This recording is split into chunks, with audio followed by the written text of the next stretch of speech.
Hey folks, it's CJ Miller. I'm in Shreveport, Louisiana. It's out there. It's across the Red River from beautiful Bossier City, Louisiana. Do come check us out.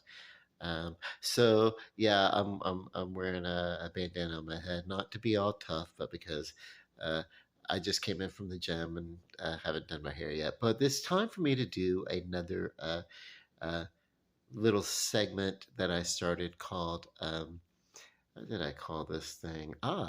Headline Spat. It's just me rambling off, uh, just satirically about some headlines, and I'm using a very phone.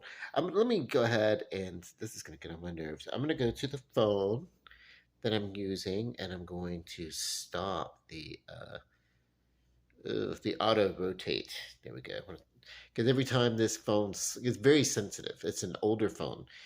Like the phone I'm using, it's great and crystal clear and perfect and everything. But this phone the one I used just previously to switching to this one, like a year or so ago, I guess almost a year and a half ago, the phone it was very sensitive, and just a slight movement on that uh, screen auto rotate, and just the slightest little bump, and it moved, and it was like no. So, okay, so we're going to start with the headlines, and this is what happens: is I read the headline, and then I make my little observations or jokes or quibs about them or whatever. And the point is to find humor in the fact that the stories are in the article, and the headlines themselves are preposterous. Always preposterous. So, uh, and usually just whatever, like thoroughly unimportant, even if they're things that are of interest. Whatever. So let's see. First one, recasting Henry Cavill as 10 heroes for James Gunn's DC universe. Hey, well, they did say that they'd like to see him, possibly in other DC roles, just not Superman, because, uh, you know, uh, by the time they got around to doing this, how old would he be? 43, going on, uh, whatever. It's an ageism thing. No, Superman, according to Christopher Reeve, was perpetually 30. That's the idea and everything, that he always be really in his prime, so uh, 30 is the new 21 or whatever. Anyway, no, that's what it was. So, yeah. Uh, David Cornsworth is the new Superman. See, I remember seeing him. I watched The Politician, which was where I first noticed him, and he'd done some other things. Uh, Probably most notably in was he in that one about the nuclear bomb? See, I'm so like whatever. Uh, I was surprised that was what it was. Oppenheimer, uh, because it was like, okay, isn't that kind of like the Pearl Harbor of its day, kind of sensationalism or whatever of a real event, whatever. But I don't know. I should probably watch it. I just if I sat around and watched everything that people said I should watch, I'd be able to do nothing else but sit around and watch TV. So I don't know. Moving on. The Bold and the Beautiful is Thurston K's Ridge Forrester about to become family patriarch. No, that is I don't know why this shows up in the news feed, and the article's 3 months old. It's like no, we've already moved on. We've already moved on to uh, Father Eric Forrester has come back from his near death experience, and he's at home and he's nearly fully recovered. So he's actually been back in the office a couple of times. So he's like, yeah. And then so we've already moved on to uh, primary villainous and probably greatest villainous and villain by now of all time, uh, um, is once again presumed dead, except just Friday. Uh, she was given a romance. So this is something that Sheila has always wanted, a true romance that she didn't have to manipulate and steal and everything. And she's found that with Deacon.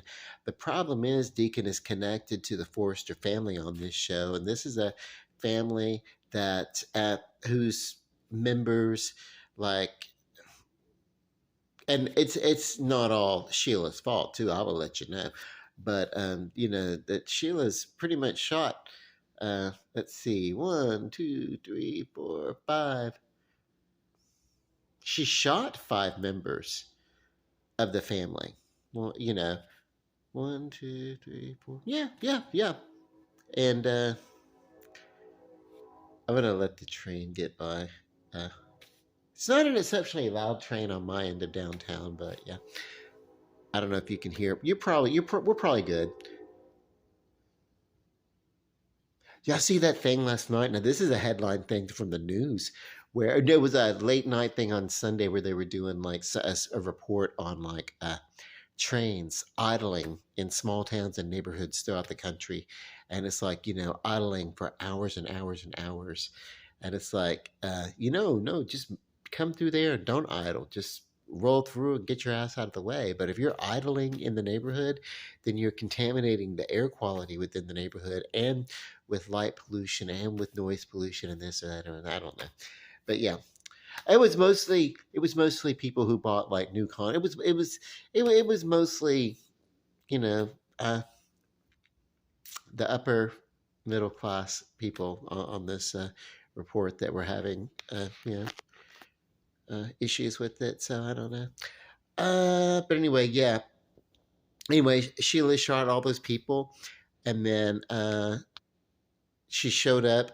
Now she had like but she had lately she'd kind of turned it around and she's been the good girl, not good, not heroic or whatever. She did save a little girl's life, uh, at risk to exposing uh, her proximity to the Forrester family that I think she's like kind of restricted from. But I have to say, uh, I won't get into the history of this. One day I'll do a video basically just on Sheila Carter, probably when she comes back, because as they were doing the cremation, and this was a very gory death, even for daytime TV. Like she's laying down on the, dying and blood spewing out of the mouth. That looked like a horror movie, like for real. Like back in the day, that would have been an R-rated scene just for the graphic death of it, because it was real. And they were cremating the body, and the sheet on this character, on the Bold and the Beautiful, moved as she was going into the to be cremated. The sheet covering the body moved and revealed that the corpse had 10 toes. And anyone who's been following realized that a couple of years ago, Sheila cut off one of her toes and left it as evidence to fake a bear attack, being killed by a bear attack and whatever. So, anyway. Moving along. So that's preposterous. That's not even the headlines, but it's a soap opera, so it's preposterous. So let's see. I want some. Oh, Quentin Tarantino's Star Trek movie writer calls Unmade Pitch the greatest Star Trek film. Um, he might be the only one that thinks that though, because it's unmade. Ooh. Brightburn 2. James Gunn explains why a sequel is unlikely. Now, James Gunn did this movie, um, Brightburn, and it was basically the Superman origin story, except in this case, uh, he turns into a destructive little like dickhead who just flies around the world causing like catastrophe and danger and everything. So yeah, I don't know, but no kidding. I mean, they've already done like we've already seen Superman be bad. We've seen Superman be bad in countless cartoons, especially in the '70s, the Super Friends or whatever. If he gets exposed to red kryptonite in those shows, we've had him exposed to the anti-life equation. We've seen Bizarro. We've seen various versions of Superman where he wasn't heroic. This wasn't Superman Prime, of course, but yeah. So anyway. Um, so we didn't really need Brightburn in the first place. and also if James Gunn is doing the DC universe, it would be like, well, okay, cool, but so your primary figure is Superman, your hero. So if you turn around and do Brightburn 2, it's going to be like antipodian to what you're doing, like it just doesn't fit into it. Just really doesn't fit into his work of what he's trying to do. Uh, period. So I don't really, yeah, whatever. I didn't have anything funny to say. That's just an observation. I don't know, but you know, it's kind of like making your movie and then making the spoof of your movie. It's kind of like the time that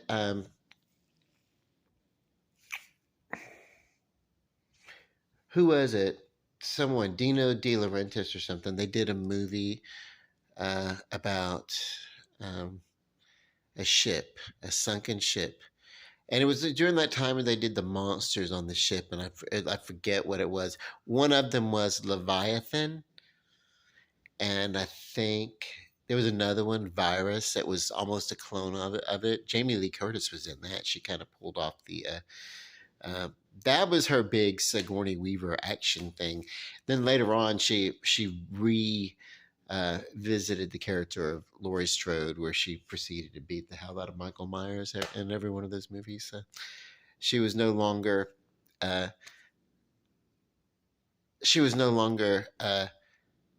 in peril. I think that's we're gonna get into that so later on. Uh, Next time I'll talk about it because I love Jamie Lee Curtis, but what was charming about Jamie Lee Curtis in the slasher films is that even though she learned to fight back and she was a strong, uh, there was still a sense of dread and peril. So uh, that you have a killer coming after you, and you want help, and you realize that there is no help, that you're isolated. Not that you would be like, oh, I'm an independent woman. I don't need help. I can kill this crazy man by myself, this man in the mask by myself. That was not, a feminist message. It's not the time to make it. No, take whatever, whatever. But yeah, uh, someone's trying to kill me. I'll be like, listen, you can help me stop the killer if you're a man, woman, child. I don't give a damn. Whatever. I don't want to die. That survival instinct. That's all the all the social roles go out the window when you're trying to survive, when you're survival mode. And I think maybe the one exception would be any sort of real close, very family connection. Maybe you'd think first of those that you love as much as yourself. But anyway, whatever. It's I don't think. Oh, James Gunn gives exciting Peacemaker season 2 update. See, yes, this would be cool. We got this one. We have Creature Commandos. We have Amanda Waller. I think there's a Penguin, but that's an elsewhere thing for the Joker thing or whatever. But there may be some incidental bridges or something. But if they are, whatever, I don't know. But yeah, so whatever. I bet. Let's see. Moving on. Let's see. Into some. You can tell I do a lot of like comic books. He's the, uh, let's see. Sony's live action Spider Man universe finally reveals it's Peter Parker. And if I had to look at the picture, looks like the same one we've been getting, Tom Holland. But let's see. Look on like was he a little bit of everything, right? He's like an AI thing. He looks a little bit. Yeah, he looks like an amalgam. While the first two, blah blah blah blah blah blah blah. Let there be carnage, blah blah blah. Stop, blah blah blah. Blah, blah, blah. Morbius, blah blah blah blah blah blah. Didn't they do? They already kind of did Madam Web, which I did not watch. I kind of started to watch it, and it's like, you know what? I really just cannot get into this movie. But yeah, as a matter of fact, there it is. They're talking about it now. They're trying to find out who he is. Now that is interesting. It's got me intrigued. I clicked. It knows what if they're like. We know who it is, but we're not going to tell you.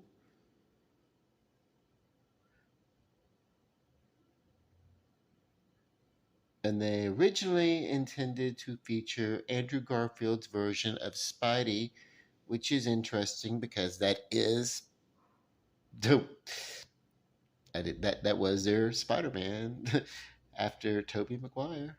So, they're like didn't yeah that's right no shit didn't they already have a live action Spider-Man? Duh, my dumbass. I say I missed a prime opportunity to make up to and Superman and Lois need the perfect final season. I don't know. I think they need a perfect first several seasons. Um, I didn't like this version. I know I don't want. Don't hate me, CW people, please. This the power, the suits that they wore, the Superman suits. They just,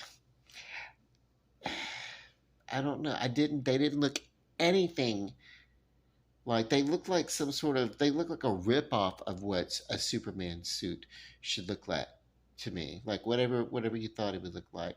So, ooh, I'm interested in seeing the Swamp Thing. That's going to be a James Gunn DCU movie.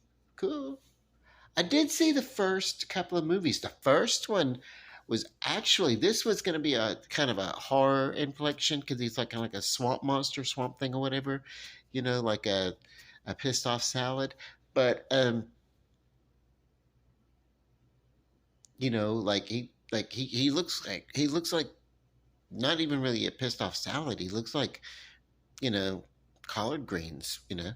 Uh, I'm from the south. Anyway, yeah, it's supposed to be more, you know, darker. Get back to that. The very first one that came out in the 80s. Now, this was, and who did it? I don't know. But Adrienne Barbeau was the female lead in that movie, the co star, the supporting. I don't think she was like the lead. But anyway, and I don't remember who played that version of Swamp Thing. I do remember that the music was very Harry Manfredini. The music was very Friday the 13th. And that's what got me. It's like, okay, I could see where you could easily go dark with this, but then they ended up watering it down so that it could be a family film after all. But so I don't think superhero movies do well with transitioning to horror, even the ones that have like a darker horror element. Um, but if there's and case in point would be what was it? Uh, the um, the Mutant X movie, which was really supposed to be, hey, this is taking on horror. Yeah, it's horrible to look at because it was not a good movie, except for like uh, one or two uh, characters I found intriguing. But for the most part, it just really wasn't like I'd been like on Facebook since there was a Facebook app for social media in 4G phone, when it first came out. Like, when Androids first became like affordable, basically.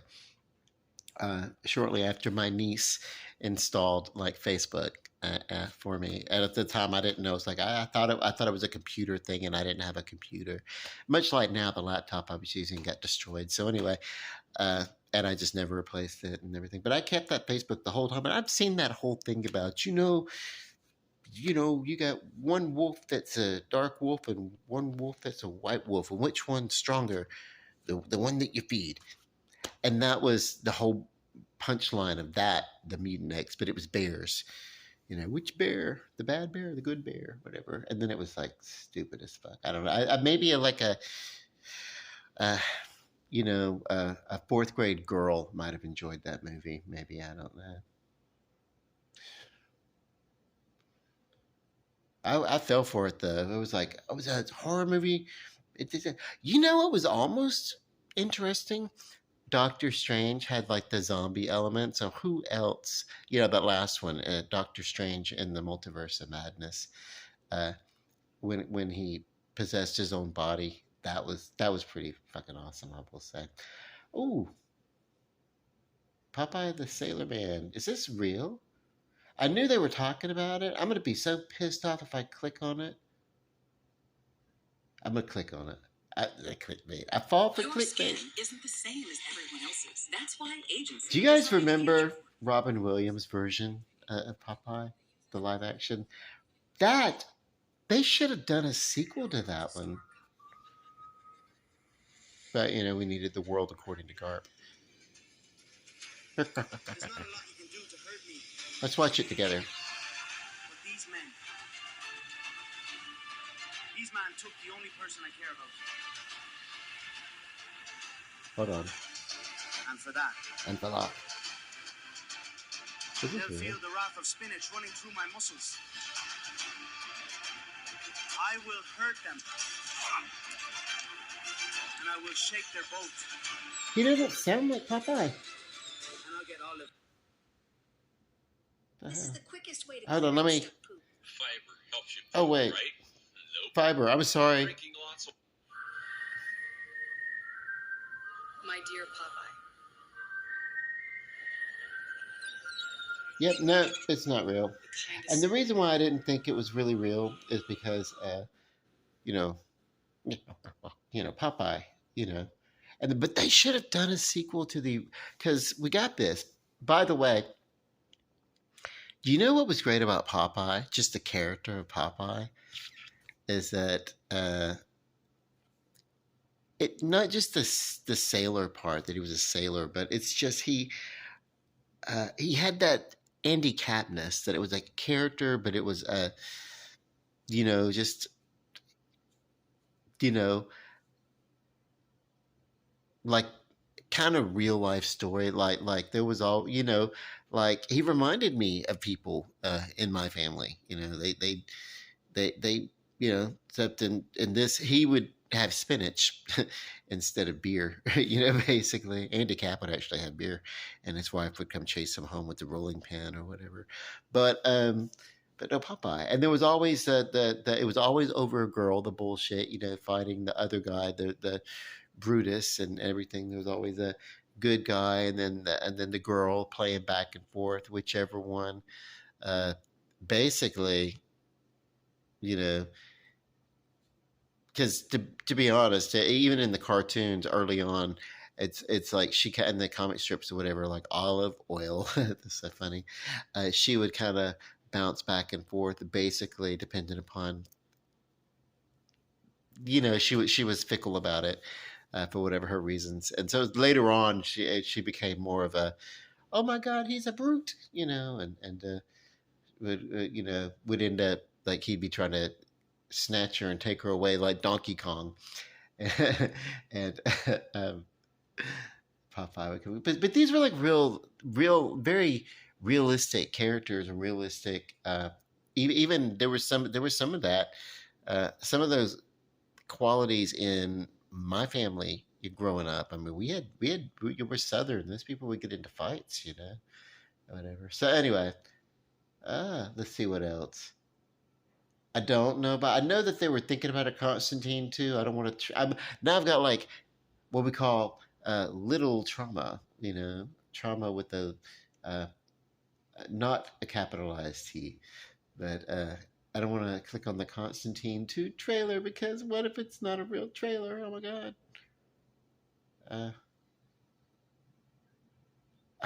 Whatever. I had a restraining order. Who was it? What? Who is this? Someone had a restraining order against Brad Pitt? Like, why?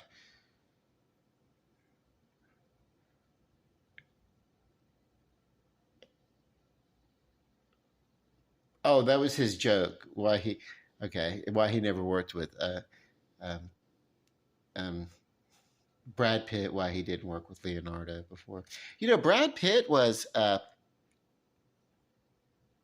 an adult actor uh, making the rounds when Leo was still a teen making the rounds. I mean, so yeah, uh, I don't know, but they made good friends in that movie. That Once Upon a Time in Hollywood. That was kind of cool because it was kind of like this, you know, it's kind of like an alternative to what could have happened. The Manson family and everything. I don't know. So anyway, let's see. Uh, uh, See, it's like, oh my God, I do a lot of movies. I'm a movie, what's a cinemaphile? I watch a lot of movies and talk a lot about it. Uh, Emma Roberts embraces a delicate look in sheer. Oh, by the way, I did watch that last Delicate, and I'll watch the other one when it comes out too. There's because we have the second half of, but of that first episode of the second part of Delicate, because this season was split into two parts. Same story though, but just across a few months because of the writers and actors strike and everything. So but anyway, um, it was, there were a couple of scenes. Maybe there was a scene where she was in the pool and showed up and there was a goat and everything, and then a little baby like punched through her stomach with some claws, and so she's hiding up. That was the big moment. Aside from that, nothing else happened really. It's the same thing, she's, we left off where her competitor, her lead competitor for the Oscars that coming up, they're getting it's award season going on. So all this is happening in a matter of months anyway. Um, but basically, award season, and her, you know, most likely competition died, and then there was another person. I think that the writer of her movie that she's nominated for and everything, he ended up dying because he knew a little bit too much or whatever. So it turns out he didn't write a lot of what he wrote, and he was like, "I'm just gonna go," But that's a good deal of what happens. I can tell you that when something really hits the mainstream and it's a scripted project, that one person is not the sole writer. By the time it gets to your movie screen or your television screen, your favorite sitcom or dramatic show or procedural or whatever, it's been worked over from original content. If you are a writer and you really want to do your own original writing, novelization, you know, of original content is the only way that you really can have sway over your own work, because in visual media, it's hardly ever one writer. I mean, they'll hire a primary writer, they'll do it, then they'll ship it back and forth, and they'll say, "I like this, but what if this?" And then they'll have the writer tweak it and turn it in the direction. But it's always a very collaborative medium. I'm not knocking it, but yeah, whatever. Uh, so what else? Yeah, I don't know. This is the whole idea. Having fun with this. Ooh, Dracula's daughter could become the next horror icon in her upcoming film, Abigail. I don't know if it's Dracula's daughter. There was a movie, Daughters of Dracula. I think it was a Hammer film. I don't know, but there was also a yeah. But it looks good. That's about the only movie that looks good out that I'd want to see right now. That one, and then of course The Devil, Late Night with the Devil. But I decided with the Late Night with the Devil that I was going to wait to stream it because it was like, so, but we're kind of getting back into getting some, maybe the summer blockbusters. I'll be back in the theater with the summer blockbusters, and I can start doing movie reviews again. But I'm not going to go like arbitrarily and look at something. I started to watch, and I got to finish it tonight because that's the cool thing about streaming. You can watch, and and then if you like, I got tired, but I started watching Billy Zane, his turn as the Phantom. That was pretty awesome. Okay, I'm almost approaching 30 minutes. Let me go ahead and say right now, I'm sorry. Biden promotes new student debt relief plan in Wisconsin. You know, That would have helped me out a long time ago. Uh, anyway, uh, instead, this is what you get. Okay, love and light, peace. Good night.